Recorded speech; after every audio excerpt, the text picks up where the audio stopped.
Good morning, lads and ladies. Welcome back to College Algebra. I'm just taking a look at Pearson right now to try and get a feel for how much it's been down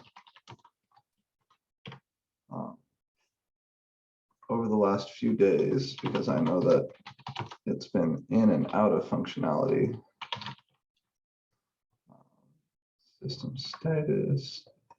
So right now I am able to get in, but this website, I'll share it with you here. Let me go ahead and turn this. If you ever are wondering whether the problem with MML is on your end or on their end, if you're unable to get in and you're concerned that maybe something is wrong that you want to look at, the place to go is status.pearson.com.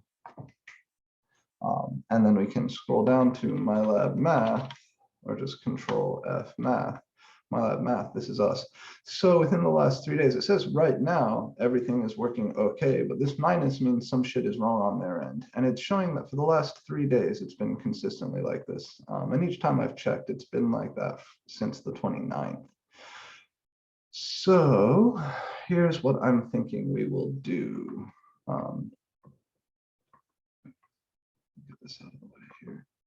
The last few homework sets, I have seen a lot of people have been able to complete these successfully, and that's wonderful. That really does make me happy. But if you were to log in and try and it doesn't work, I can understand how that could be discouraging.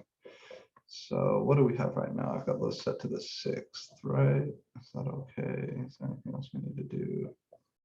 There are a couple things that we're going to come do today. I can bump those to the 6th as well. So that's how we'll do this. We'll change quiz 5 and homework 16, although you really should have these done by now. If you tried to log in a few times and were unable to get in, I get like getting pissed off and giving up on that, at least for a day or so. So I'm bumping quiz 5 and homework 16 to the 6th, which means it will come due next Tuesday, along with the more recent ones on half-life, rate of growth and decay, doubling time. Today we need to talk about the content for homework 18, which is compound interest, effective interest rates, continuous growth and decay, which is pretty fun, but involves a little bit more formula work than I would like. So you notice some patterns here when it comes to the way Santa Fe does their exponential function section in college algebra. There's sort of a lot of formula work. Well, I'm not a huge fan of that approach. Exponential functions themselves are unimaginably important. So approach it however we must. These things are a big deal. Let's do it.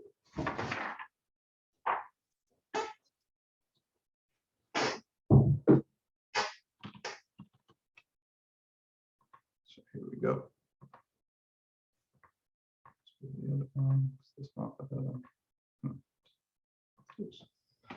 All right.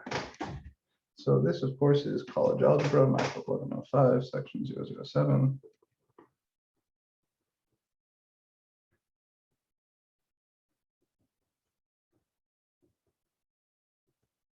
And today is the first. Being a math teacher, it really wouldn't be nice for me to play any nasty April Fool's jokes on you, but you know, CYA today. Today, we're going to talk more about exponential functions.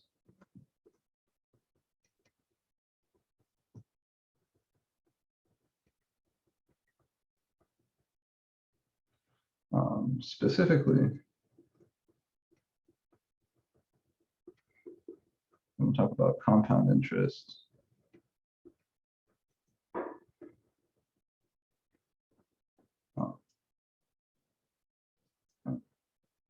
effective interest rates,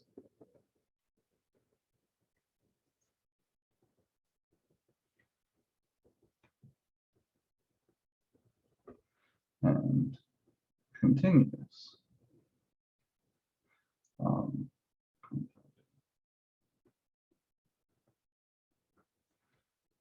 Interest. So yeah, that is the layout here. This is all the stuff associated with, I believe it's homework 18. It is, it most certainly is. But I promise when I say that I'm moving those assignments, that I'm not joking. So which assignments were those exactly? Let me make sure we say this correctly. Quiz 5, homework 16, homework 17, homework 18, and quiz 6, all of that. So quiz 5 was from quite a while ago, right? That was from the one-to-one functions, operations on functions. Hopefully everybody has this shit done. But if for some reason you were putting it off and then you tried to get in and Pearson was down, and all of that is going on, I want to make sure everybody has a chance to do it. So quiz 5 through homework 18, through quiz 6, all that shit's going to be due on the 6th.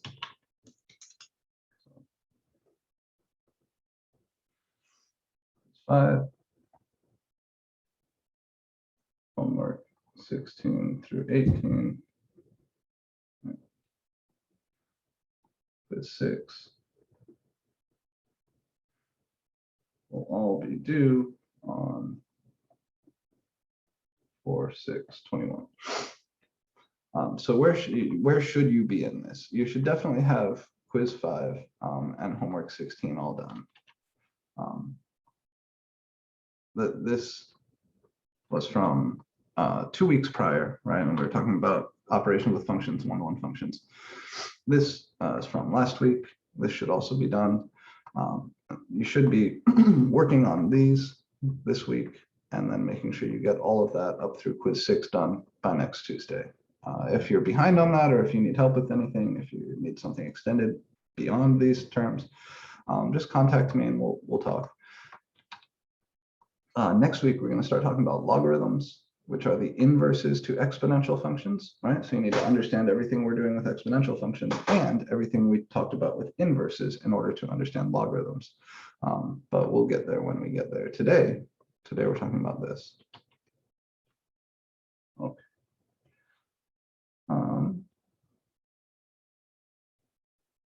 So I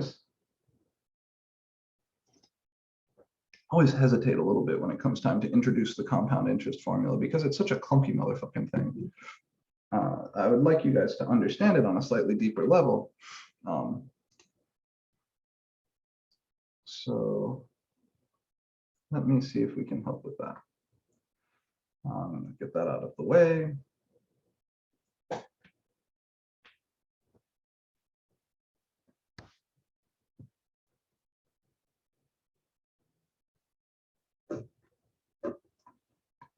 We're going to start talking about compound interest. The basic idea, compound interest is one of those things that sort of shows up very naturally as the world began to modernize. This is one of those math things that has a good story behind it. So around the time of the American Revolution, banking was becoming more sophisticated. It used to be the case, right, like pre-1700s, 16th century, 17th century, it used to be the case that I borrow some money from you, and you say, sure, but I'm going to charge you some interest, right? Some percentage of that loan you will need to pay as a fee for borrowing the money in addition to paying back the money. That's what interest is. And that simple interest scheme follows the rate formula from last time. You charge 12%, right? 12% interest or something like that. And so the amount of money that's owed is just the original debt plus 12%. And that's going to be that 1.12 thing that we saw at the start of the last lecture. And then if you want to accrue interest over time, you would successively multiply by 1.12, leading to a function very similar to the ones that we looked at before. But around the time of the American Revolution, people wanted to know not how much money am I going to owe at the end of the month, or how much money am I going to owe at the end of the year? They want to know, what's my status right now? How much do I owe right now? And how much do I owe in the next minute? And how much do I owe in the next minute? People wanted to start checking in with their bank more often to see how their debts or their investments were changing.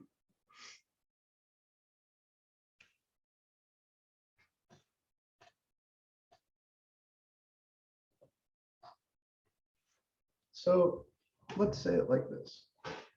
Imagine I borrow from you $50.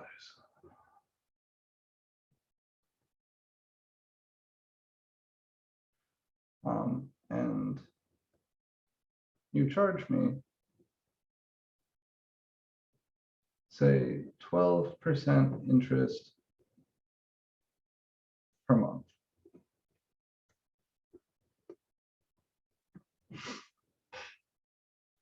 Right? So I borrow that $50, and every month that I don't pay it back, you stack on another 12%. This is a fairly simple scheme. So after 1 month,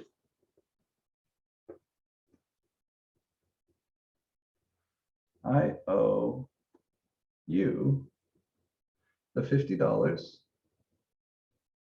plus 12% of $50.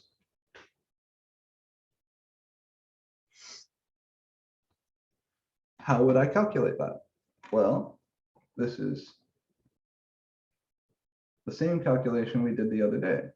50 plus 12% of 50, that's 0.12. How should I write this? Times 50. And the neat observation is that you can factor the 50 out, and you get 50 times this piece would be a 1, and this would be just the 0.12. So that's 50 times 1.12.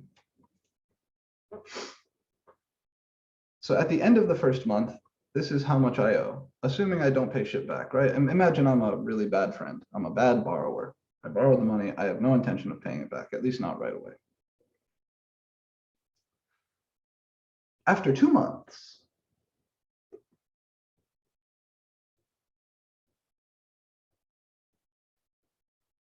I owe you,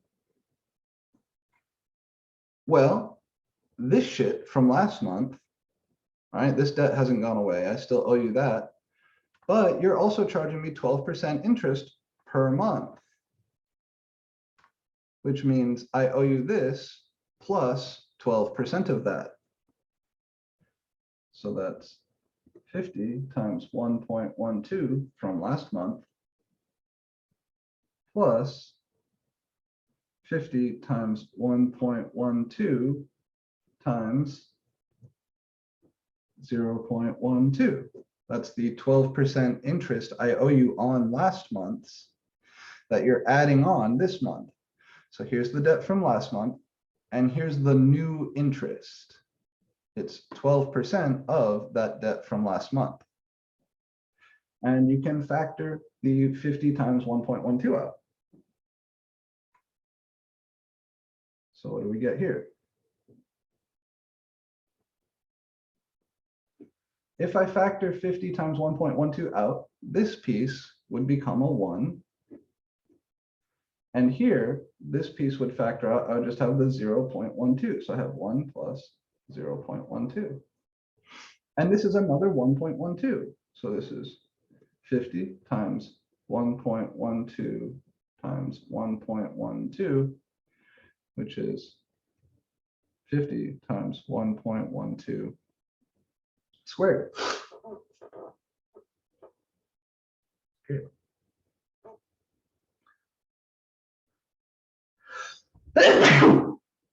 Oh, so sorry. You can see where this is going already. It's the exact same formula and the exact same recipe that we were following when we talked about regular exponential growth, right? Growth by a fixed percentage.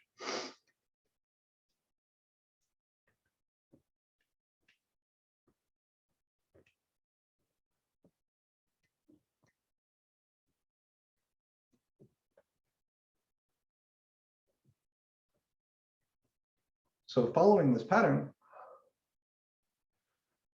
we see that after X months, I would owe you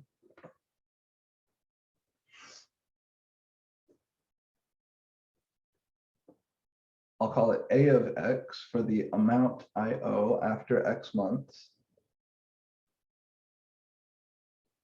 50 times 1.12 to the X. Does everybody see that? After 1 month, I owe 50 times 1.12 to the 1. After 2 months, I owe 50 times 1.12 to the 2. So after 3 months, I would owe 50 times 1.12 to the 3, because I would do the same shit. I would take this and add 12% of that, and that would give me, after I factor, another copy of 1.12. So in general, after X months, I would owe 50 times 1.12 to the X. This is what's called simple interest, right? It's regular exponential growth. It's the same exact formula that we had yesterday when we talked about growth rates. This is regular exponential growth with a 12% growth rate, or a growth factor of 1.12. The thing that happened around the time of the American Revolution is that people wanted to know, what about in between here? What about in between here, right? What if I want to know how much I owe you, not just at 1 month, at 2 months, at 3 months, at 4 months? What if I want to know how much I owe you at like 1 month and 10 days, or 1 month and 5 days? I want to check in regularly, figure out how much interest I've earned so far, and see what my debt is at any amount of time. One way to do that would be to plug non-integer numbers in for X here. But that wouldn't account for the fact that it wouldn't yield the thing that intuitively it should yield, because this 12% is the amount of interest that we charge every month. If it's only been half of a month, you shouldn't really be using 12% as the interest rate, because it's 12% per month. And if it's only been half the month, then we should use 6% as the interest rate so far, because half of the month has gone by. So this is called simple interest.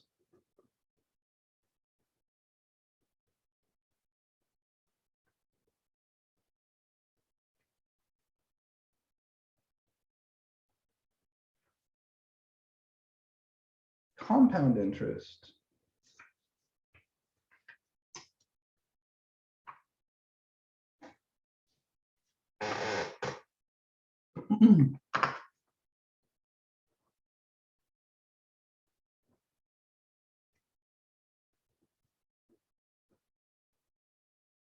is a modification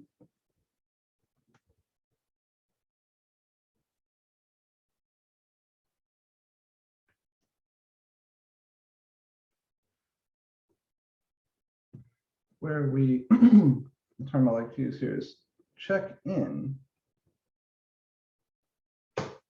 with the bank or whomever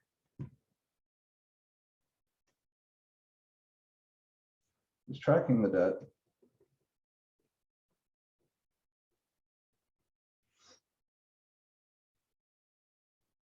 to see how much interest has, the term here is accrued,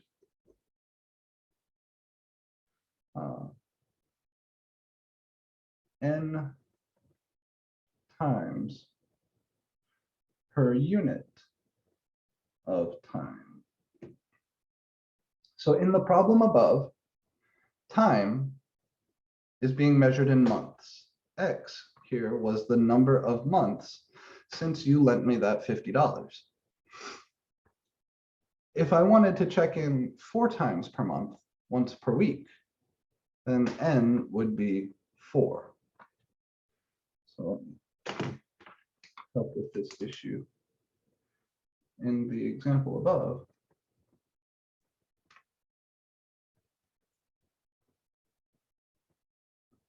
if I wanted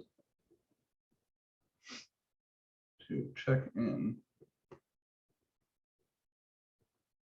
once per week, then n is 4, because there are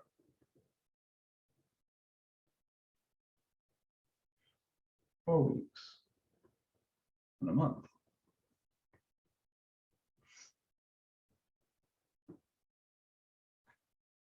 So let's imagine we wanted to do that.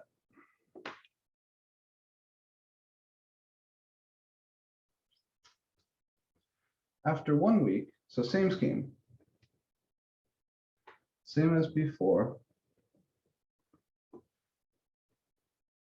I borrow $50 at 12% interest per month. After 1 week,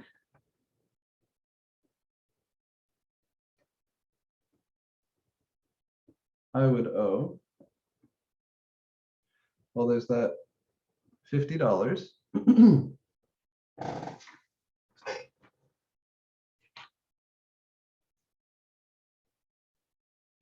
plus, a whole month hasn't gone by yet, right? Only 1/4 of a month has gone by, 1 week. So rather than owing you 12% of 50, I would owe you 1/4 of 12% of $50. This is a 5, sorry. So this would be 50 plus 1/4 of 0.12 times 50.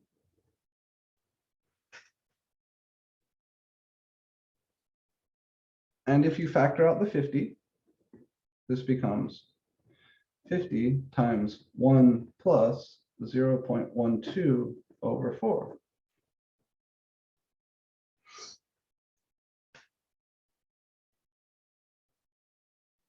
And I'll leave it like that, because this is going to help us see where the various parts of the formula come from.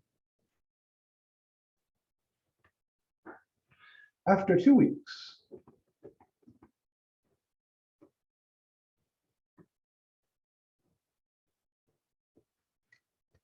I would owe this amount that I owed you from last week, right? Plus the amount of interest that's accrued between week 1 and week 2. Well, that's another 1/4 of a month that's gone by. So that's another 1/4 of 12% of whatever it is that I owed you from last week. So this would be what I owed you from last week, which is 50 times 1 plus 0.12 over 4 plus 1/4 of 12% of that.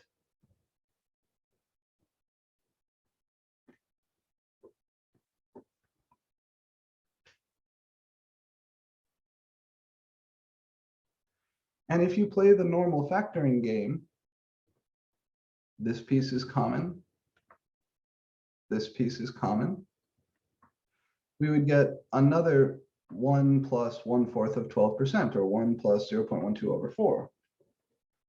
So this would be 50 times 1 plus 0.12 over 4 squared. And you see the same thing.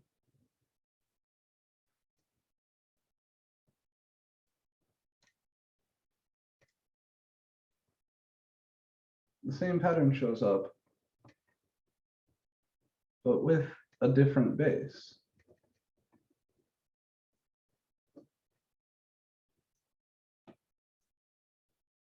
Now, instead of 50 times 1.12 to the x, we see something like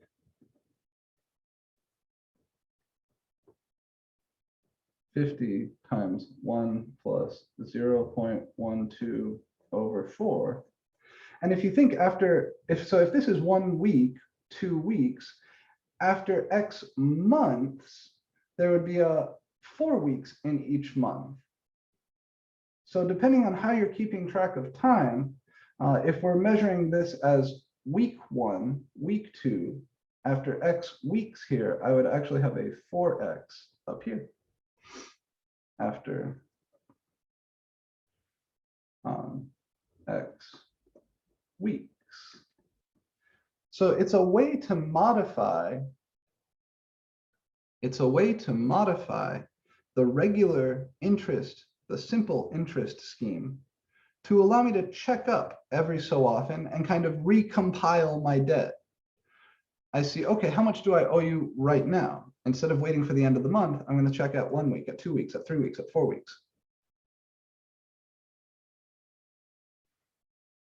I'm sorry, this should say after X months. Yeah, that's the idea. We're trying to make this work on the same time scale as months, because there are 4 weeks in a month. Yeah. So at 4 weeks, 5 weeks, 6 weeks. So 1 month, when I feed this X equals 1, my exponent should be 4, right? At week 1, the exponent is 1. At week 2, the exponent is 2. At month 1, the exponent should be 4 because we've had 4 weeks go by. This is a special case of the compound interest formula, and I hope you can see where all the pieces are. This is the amount of money I originally borrowed. This is the interest rate. This is the number of times I'm checking in per month. This is also the number of times I'm checking in per month. And this is the number of months. So you see, every week, the base is always going to be this. The 50 out front is always going to be 50. But every week, this power should go up by 1. So every month, this power should go up by 4. So after 1 month, when X is 1 here, this should be 4. When X is 2 here, this should be 8, and so on. This is called the compound interest formula. This is where it comes from. It just comes from using simple interest, but checking in every so often. I am multiplying X by 4 in the exponent. So this is exactly what I mean. After X months, this is how much I would owe you. So this is the number of weeks in X months, right? Each month has 4 weeks. So after X months, there would be 4X weeks. The 0.12 is the interest rate that you're charging per month. So every week, you should charge me 1/4 of that. So this number right here, 0.12 over 4, is the amount of interest you're charging per week. The monthly interest divided by 4, because that's the monthly interest divided by the number of weeks in a month. The 1 here is what I originally owed you, right? When we factor, take a look back at this line, Jacob. If you factor 50 out from this, then this piece would become just this, because the 50 gets factored out. This piece would become a 1, right? This 1, when you redistribute this 50, becomes this 50. So the 1 is sort of coming from your original borrowing, and this is coming from the interest. Does that make sense? If you were to redistribute this, take this 50 and distribute it over these parentheses.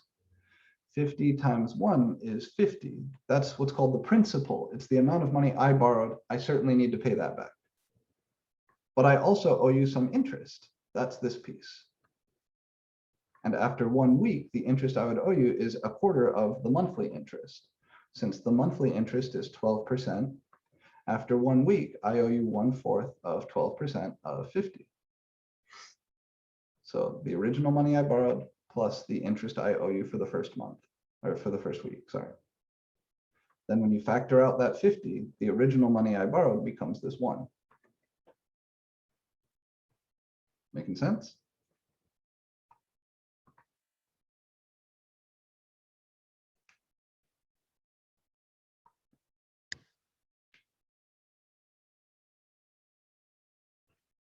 So again, the inspiration for this is people wanting to be careful with their investments or their debts around the time of the American Revolution, as banks were becoming larger, more centralized, more important in the economy. People weren't just borrowing from each other with little simple rules.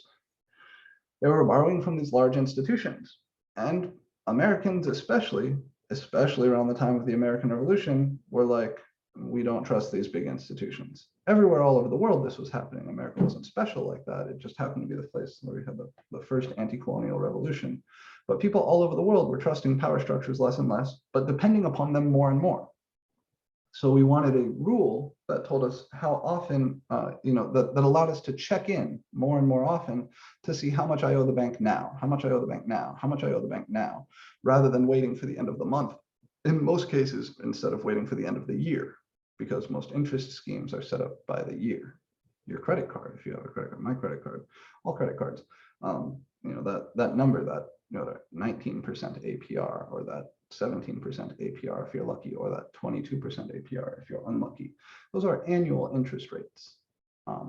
But we use compound interest because that allows us to check in and see how much interest I've accrued on my credit card this month, instead of waiting for the end of the year and being like, oh shit, that sucks. So here's the compound interest formula. If we borrow or invest P dollars at an interest rate R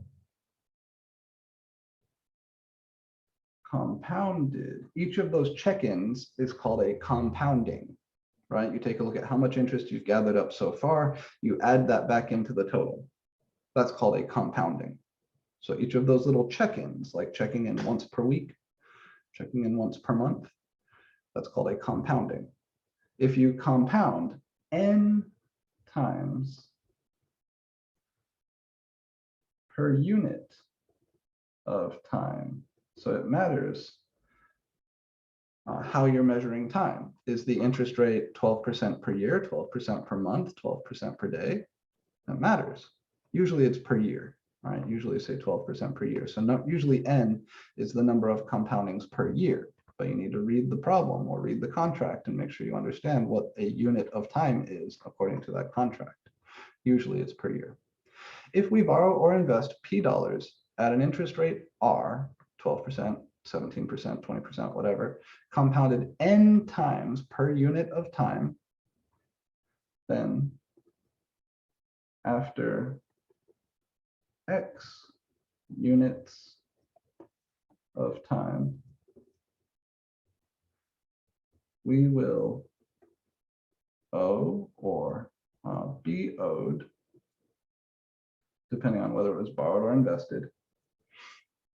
I'll call it A of X for amount.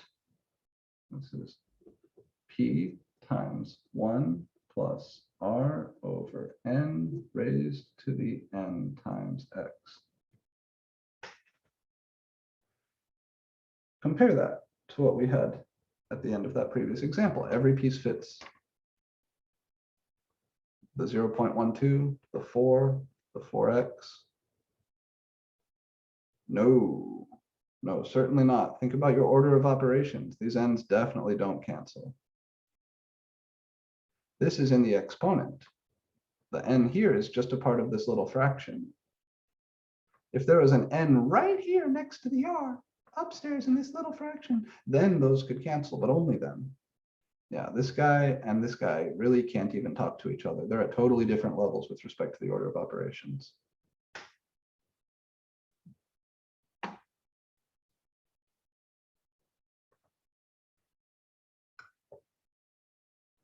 All right, this is called the compound interest formula.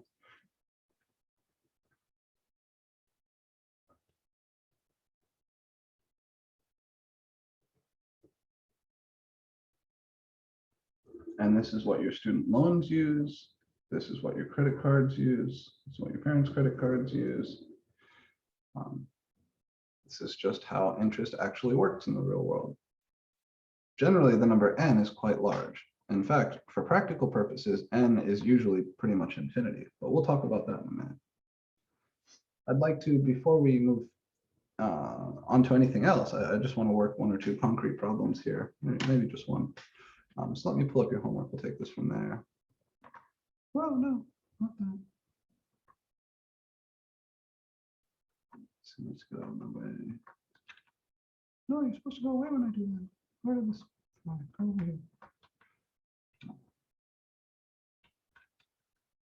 So yeah, let's take one of these from your homework and make sure that we're comfy with them.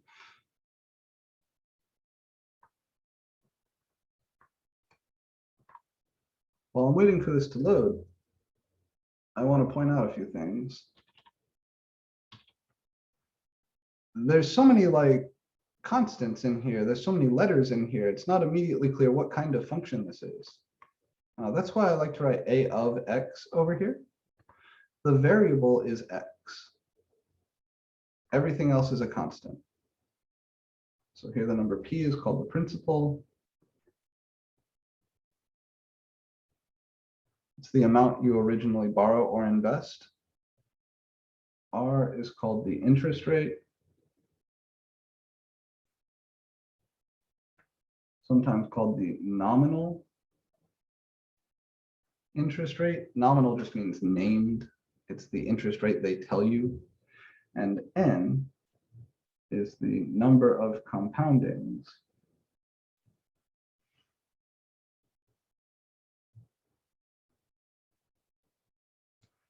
per unit time. So again, all of those are constant. P is constant, R is constant, N is constant. So then what kind of function is this? Well, this is a constant out front. This thing, if R and N are constants, then 1 plus R over N is a constant. So this is like some constant raised to some, or one constant times some other constant raised to the power of constant times x. This is an exponential function. Compound interest is an exponential function. What does that mean? Well, it means that the graph of this function looks like all the other graphs of exponential functions. And because r is positive, r over n is going to be positive, so this thing is going to be bigger than 1. This is an exponential growth function.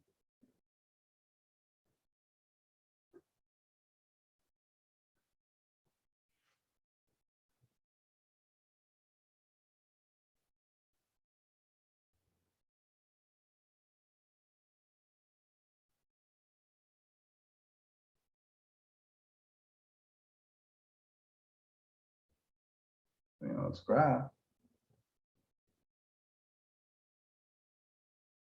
For some choice of scales, it's going to look like this. Of course, over here, it's got that. The big deal is that these things grow really fast, right? These graphs all get really, really steep. We talked about how these grow faster than any polynomial function or any power function. You guys have seen the movie Back to the Future, maybe? I know it's an old movie now. Even if you invest a very small principal, because this base is always bigger than 1, this function will eventually start growing really fucking fast. Which means even if you invest a very small amount of money, if you wait a long time, then that small amount of money will eventually grow really, really, really, really fast.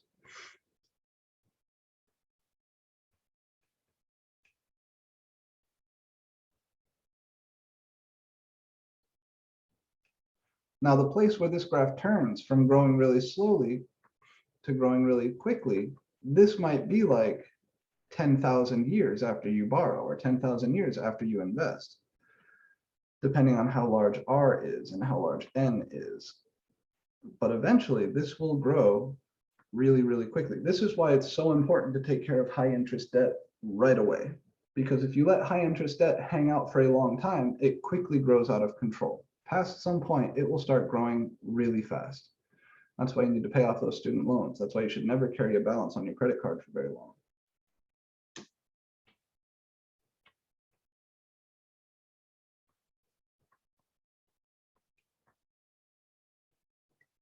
So let's take a look at just the first problem. Use the compound interest formula to determine the final value of the given amount compounded annually for 10 years. That's actually boring. Yeah, let me do number 2 instead.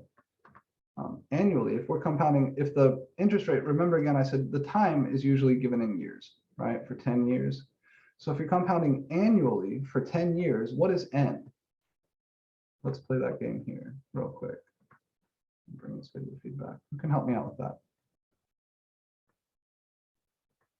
If I'm measuring time in years and compounding annually, what does annually mean?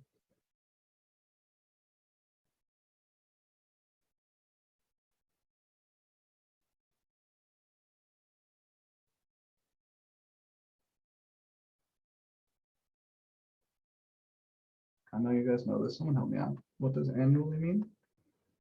Yeah, annually means once per year, right? So n here in this first problem would be 1. You're compounding once per year and you're measuring time in years. Let's look at number 2. I'll go ahead and write this one down.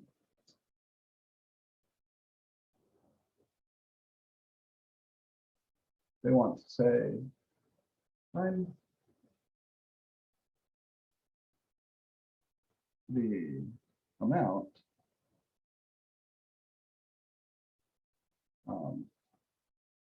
owed, let's say, because they don't specify. Find the amount owed if we borrow $550 at 6% compounded daily after 17 years.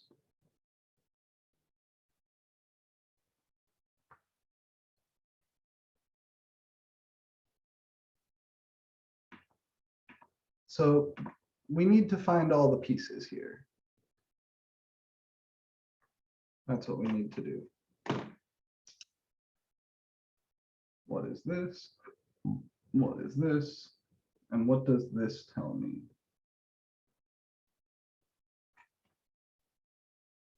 Let's start with the 550. What is that in my formula?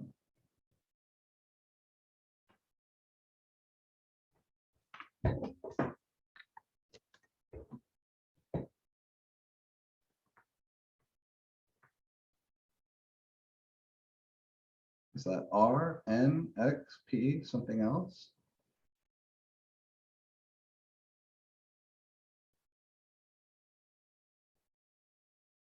Good, it's the principal, right? The principal is the amount originally borrowed or invested. That's what we set up here.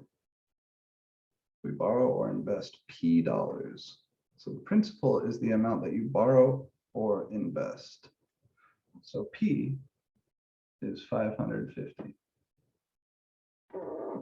The 6%, well, that's the easy one to figure out. It's got a percent attached to it. That's your interest rate. Now remember, we need to write this as a decimal. 6%, cent is Latin or French for 100. So it's 6 out of 100, or 0.06. The trick there is just skip the decimal place over twice.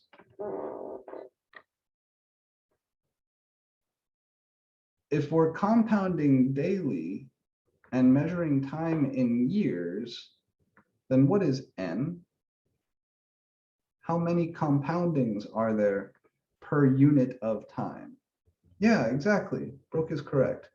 If a unit of time is 1 year and we're compounding every single day, then the number of compoundings per unit time, unit just means 1, so if 1 unit of time is 1 year, compounding daily means we're compounding 365 times per unit time. So n here is 365. All right, so that means that the function a of x, and you need to consider these as separate steps. A of x is 550 times 1 plus 0.06 over 365, all raised to the power of 365 times x.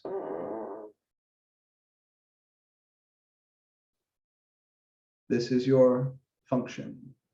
Notice that the variable is x. After you plug in all this other shit, this is a function of x. X is the number of years since you borrowed.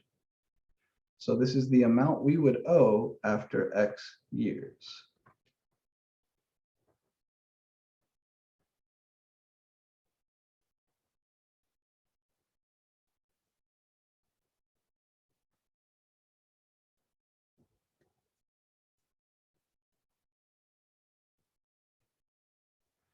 And I beg of you, please write this down before plugging in x all the time. Every time you see one of these problems, write this down first. Then in a separate line, plug in x. I'm gonna say that one more time because I want to see this on the test. When you're solving a problem with compound interest, please write this down with the constants p, r, and n plugged in, but leaving x as the variable. Please write it down like this before plugging in the 17. Because there's other shit I could ask you about this. I could ask you what's the effective interest rate. I could ask you what's the growth factor. There's all sorts of fun and challenging questions I could ask you. And if you don't have this thing to look back at, those questions will seem difficult. Okay.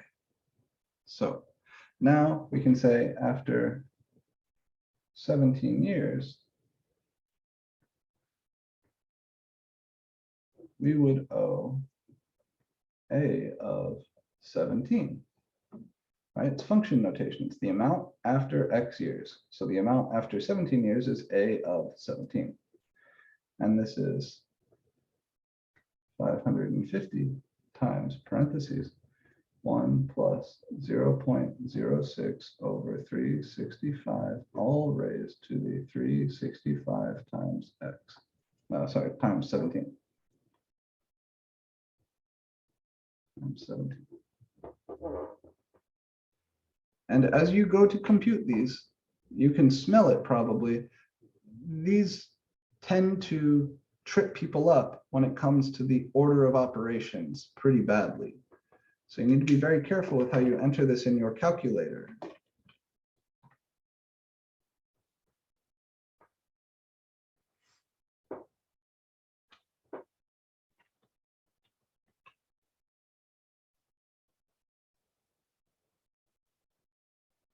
Yeah, exactly. That would be good news. Now, the bad news is, Mark, that no bank exists with a 12% interest rate. I think the interest rate in my high interest savings account right now is like 0.03%. It sucks. Not 0.03, 0.03%. So the decimal would be 0.0003. But yeah, that would be awesome. And that's the Back to the Future thing again there also, right? Like even a relatively small amount a long time ago at a modest interest rate will become a massive amount if you give it enough time. So how do we enter this in the calculator? You just need to pay attention to the parentheses. This is 550, open paren, 1 plus. You could put this little fraction here in parentheses if you wanted to be very careful. Since it only has the two pieces, you don't really need to, but it's a good habit to be in. So I'm going to do it. Open paren, 0.06 divided by 365. Close that little paren. Close now the big paren. So I've entered all of this, but I haven't entered the exponent.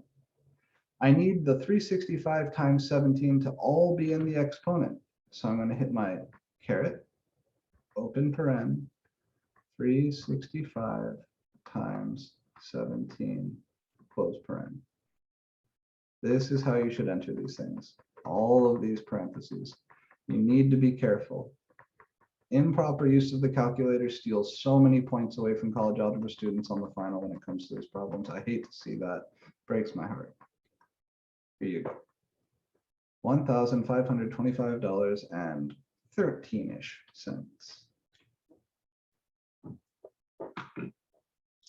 1525.1292.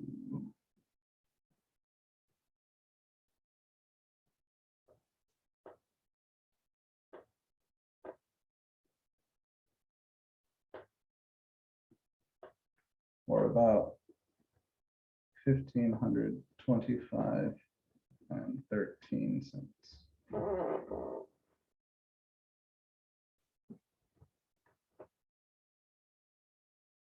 So if we borrowed $550 at this, frankly, not too bad interest rate, right? Banks give you high interest rates for loans and low interest rates for investments. Banks fucking suck. Like I said, 0.03% interest on a high interest savings account, but most credit cards have an APR somewhere around 20%. My best credit card has an APR of like 18%, and my credit's pretty good. The first credit card you get usually has an interest rate somewhere around 20-21%, which is pretty awful.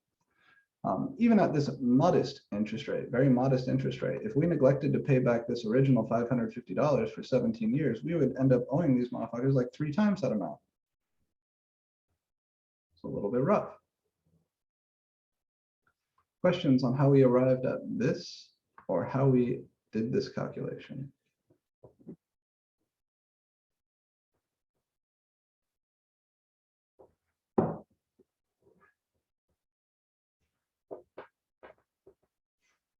These are fun games to play if you have any debt. Student loans, many college students have student loans. I took out student loans in grad school. Take a look and see exactly what the consequences would be of not paying those for 5 years, 10 years, 20 years. It's pretty crazy. Credit cards are even worse, right? Because this number is usually closer to like 20.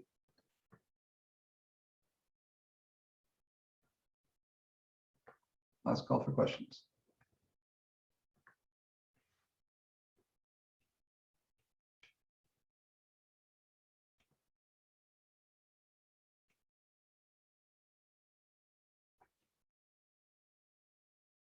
Okay.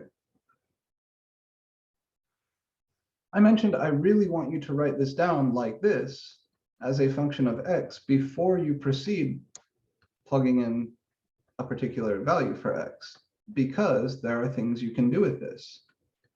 Just like with the half-life and doubling time problems we saw on Tuesday, I want you to know how to put this into standard form, c times a to the x, because that's how you figure out what's called the effective interest rate, and it's also how you find what's called the growth factor.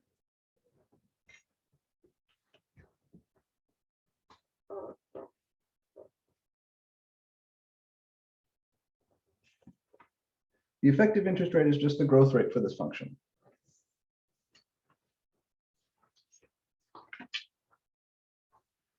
So hold on to that example. We're going to pull it back up in just a second. I just want to define something.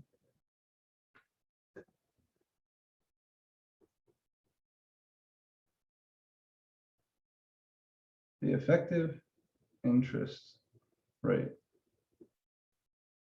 for compound interest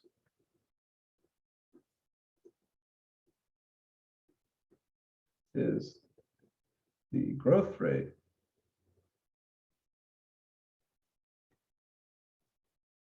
for the function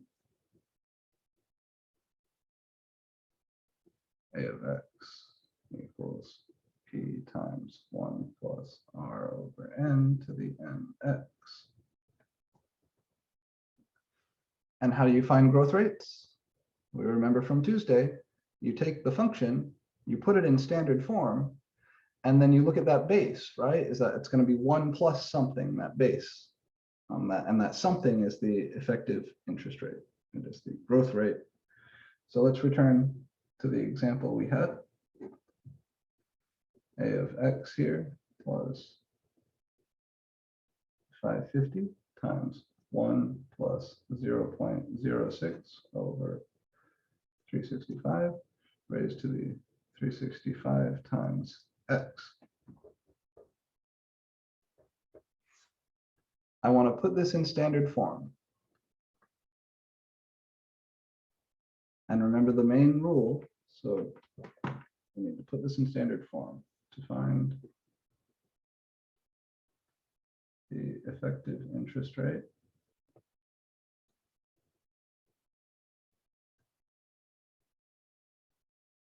Which is equal to the growth rate.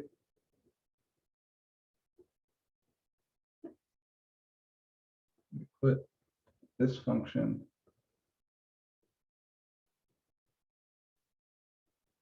into standard form, which would be like a of x equals c times a to the x. We need to write it like that. One number times some other number to the x.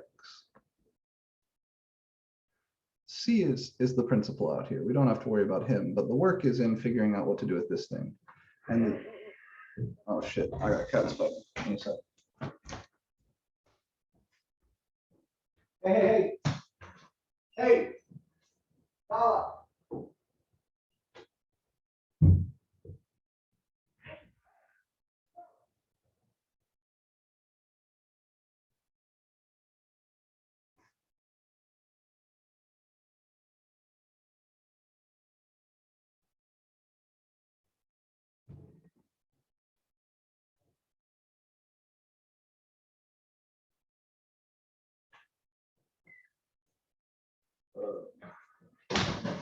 Why are you starting shit, Kitty?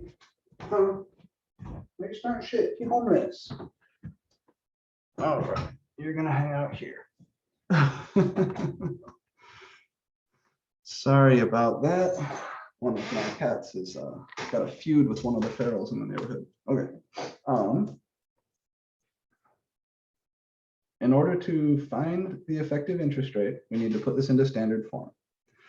The algebra rule that's so useful for that, remember, is that if you have one number raised to a product of powers, this is the same as this. Or you could do it in the other order too, like this.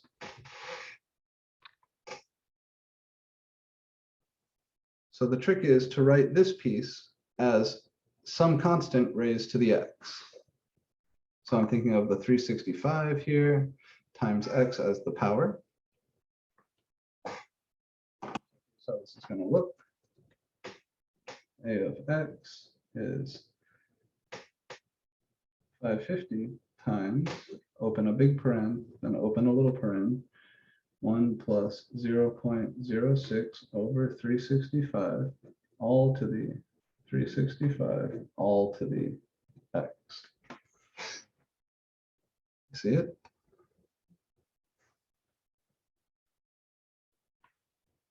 Raising something to a product of powers is the same as raising that thing to the first power and then raising that whole thing to the second power. And my goal is to make this thing look like this. So C is 550.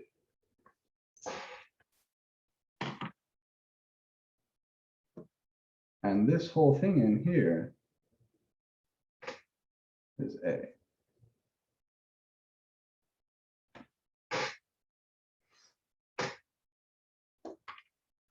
So in order to do this computation, we need to simplify this base.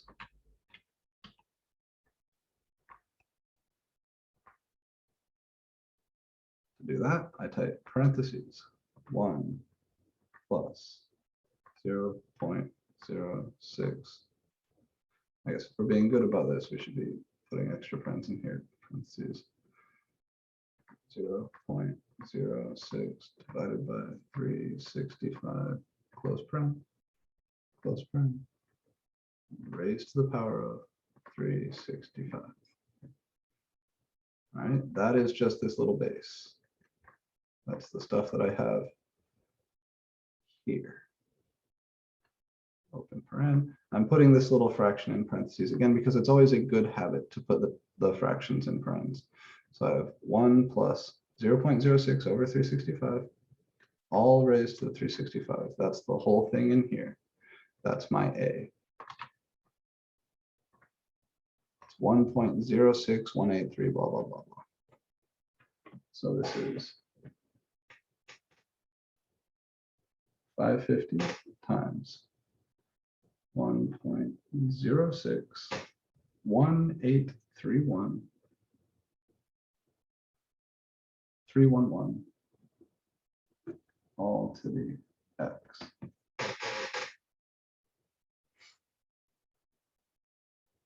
So what is my growth rate?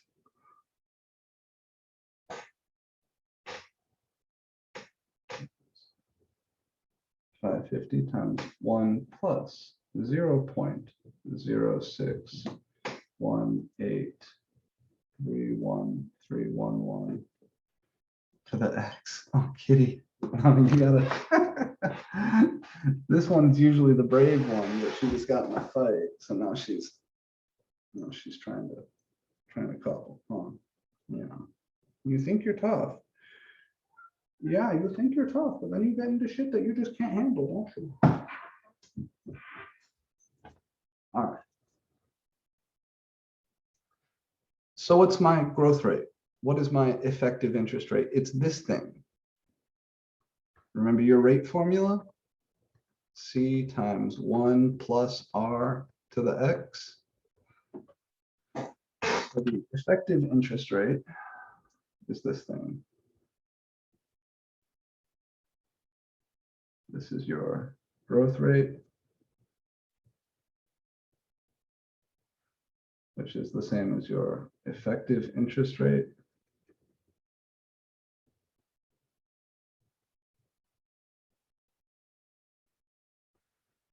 Some people write this as REF, like that, R with a little EF down there.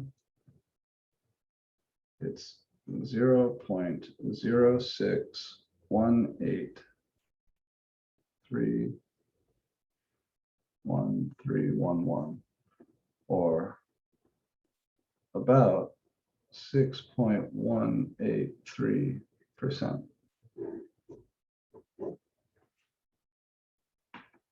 Which is larger than the nominal rate, right? The nominal rate, the named rate, the interest rate in the compound interest problem was 6%. This is like 6.2%. The more often you compound, the larger N is, the larger your effective interest rate will be. This is the interest rate you would have had to use if we were computing this as a simple interest. That's why they call it the effective interest rate. It's the interest rate that you effectively pay, or the interest rate that you would have to use if not for the compound interest scheme to get the same result.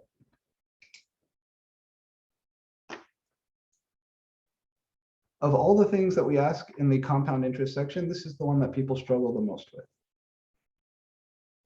But it's really not that bad. You just have to put the thing into standard form and find the growth rate. So this algebra rule that I mentioned a few times last week and a few times this week already, this is your best friend for these sort of problems. And the trick there, remember, was just that this power, this 365 times x, you think of it as this thing to the 365, all being raised to the power of x. That's all we did here.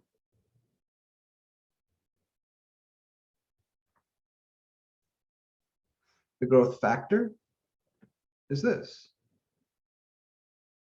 If you were asked for the growth factor, you know that's just the number A. So your growth factor would be the 1.061831311. And your growth rate is the 6.183%.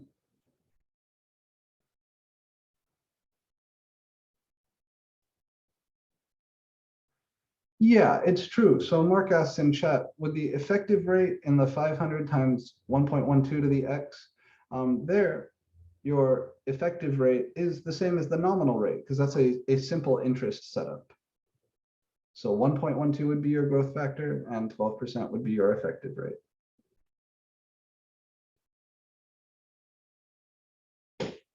So this brings us towards something that is kind of interesting here. And that's, why is the effective rate larger than the nominal rate? Why is this bigger than 6%? And what happens if we study this thing as a function of n? So for a given nominal rate, R, as n gets bigger and bigger,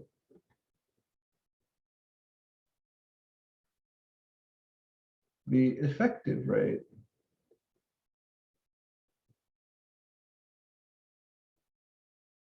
REF grows. We just saw a problem where the nominal rate was 6%, but the effective rate was 6.18%. The reason I keep mentioning around the time of the American Revolution is because there's this man named Leonard Euler.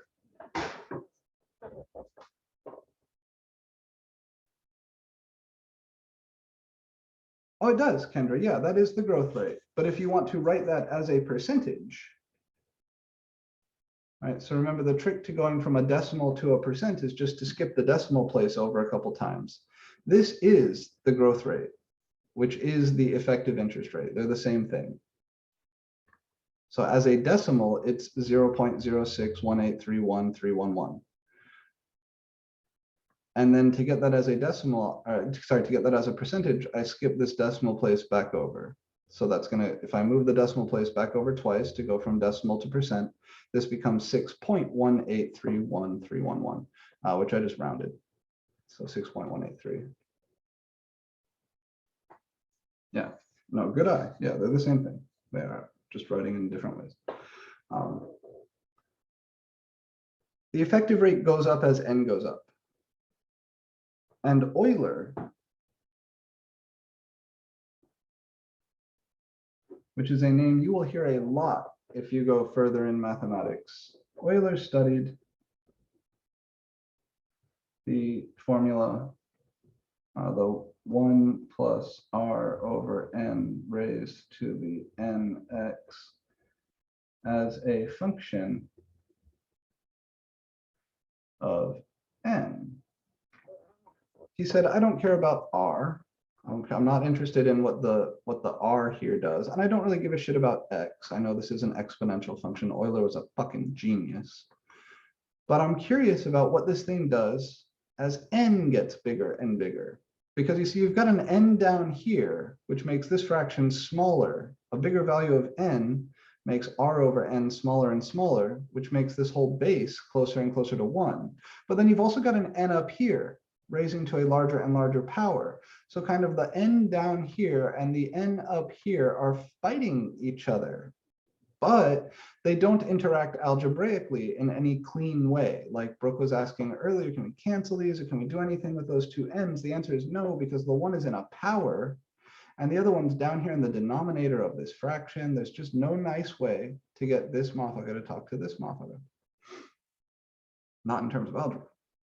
But what happens if we just study this thing as a function of n? So what happened? Let me just, and he set r equal to 1 and x equal to 1 to just see how this behaves as n changes. Euler is the master of all mathematicians, despite having been dead for several hundred years, despite having gone blind the year of the American Revolution, 1776, totally lost his sight. So well educated, so patient, and so brilliant was this man that despite having lost his sight so he couldn't scribble, he just laid back on the couch, thought about mathematics, and dictated out his mouth came truths. True statements about mathematics that he could neither see nor write. Unbelievably brilliant man. So if we plug r and x to be 1, then we get 1 plus 1 over n to the n. Let's make a table.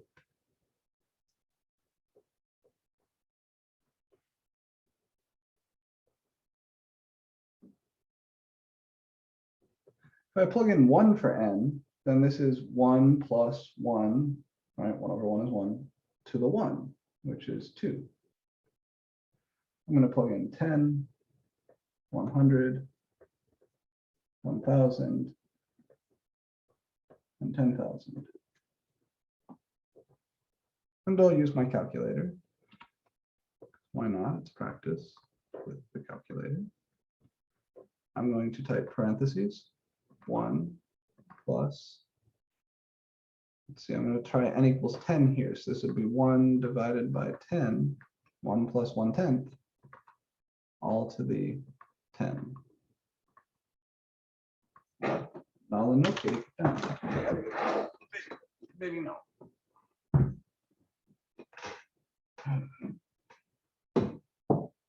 So we get 2.5937, blah, blah, blah.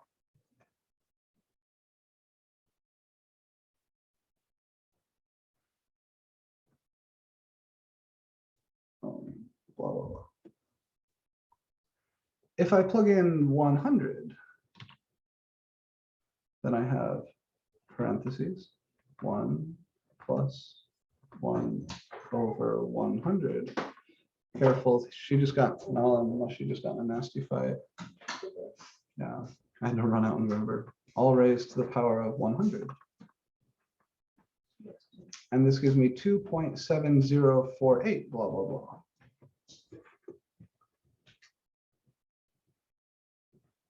So what this thing isn't doing, what most functions do, like polynomial functions, other functions we've studied, as the variable gets bigger and bigger, usually the output from the function just blows up, gets really, really big, right? Like you plug into x squared, something like 110, 1,000, it's just going to get huge. This isn't doing that. This is all staying pretty close to 2. Let's try plugging in 1,000. That's 1 plus 1 divided by 1,000. All raised to the power of 1,000. I get 2.7169, blah, blah, blah.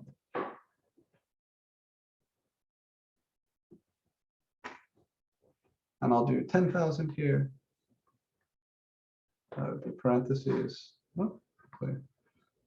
parentheses 1 plus 1 over 10,000. All raised to the power of 10,000. And you see 2.71814, blah, blah, blah.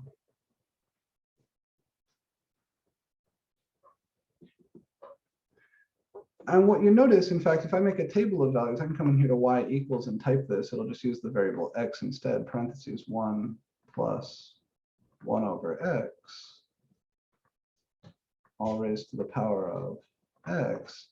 And I look at my table settings, this table star 1, delta table, let's do 1,000. The table. As we go further and further down in this table, you see these numbers, they stabilize, right? 2.7, 2.718, 2.7181, 2.7182, and then they just kind of stay like that as you go further and further up. What Euler had discovered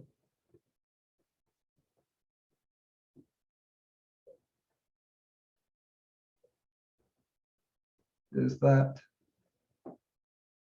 as n gets bigger and bigger, as n goes towards infinity, the expression 1 plus 1 over n to the n gets closer and closer to some particular number. It has an asymptote.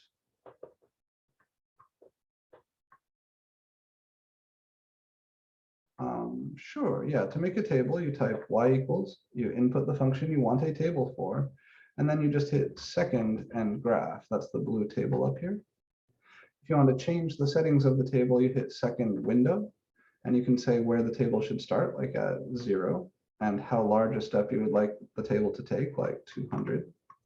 And then you hit second graph again to go back to your table, and you see my table starts at 0 and goes up by steps of 200 in the input side. And again, as you scroll down in this table, you see the outputs in the Y1 column getting closer and closer to and staying closer and closer to this thing. So that number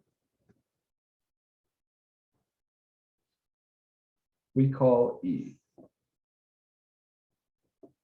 after Euler. E is called Euler's number. It is about 2.71828 blah, blah, blah. It is an irrational number.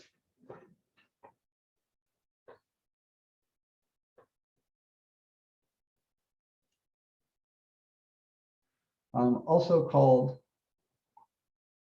the natural base.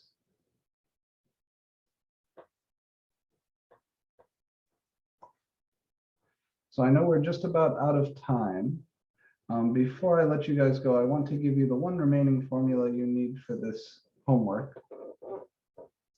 Before I do that, let me just point out, you have a button on your calculator for E.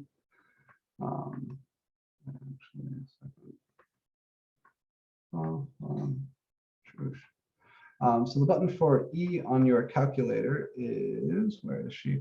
Right here. So if you want pi, you hit second and then caret. That'll type a pi, right? 3.14, blah, blah, blah.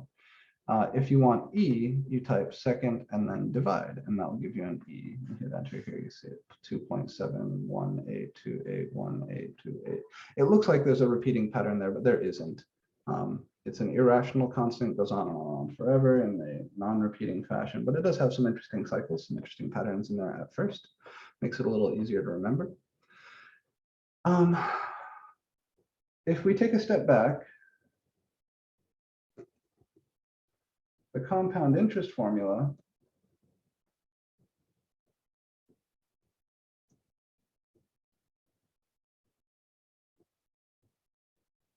becomes what's called the continuing or continuously compounded interest formula. And that one is A of X equals, I'll let you think about why 1 plus R over N all raised to the NX would become this, but you know that 1 plus 1 over N to the N on its own becomes E. This becomes P times E to the RX.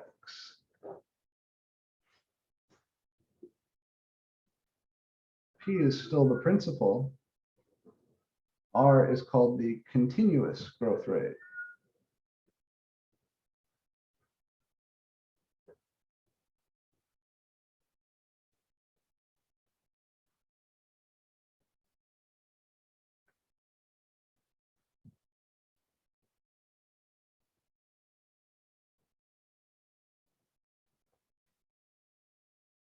So if you're told that your interest is being compounded continuously, that means they're sending the number of compoundings per unit time to infinity. It means they're not compounding once a day.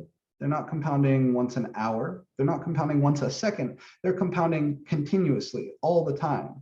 That means N would be infinity. The number of compoundings per unit time goes up and up and up and up.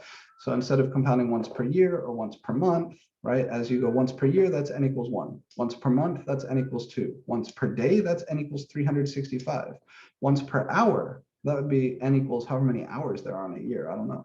But if you want to compound continuously, you want to know exactly how much you owe at any given moment in time, you need to send N to infinity. And the compound interest formula becomes this as you send N to infinity.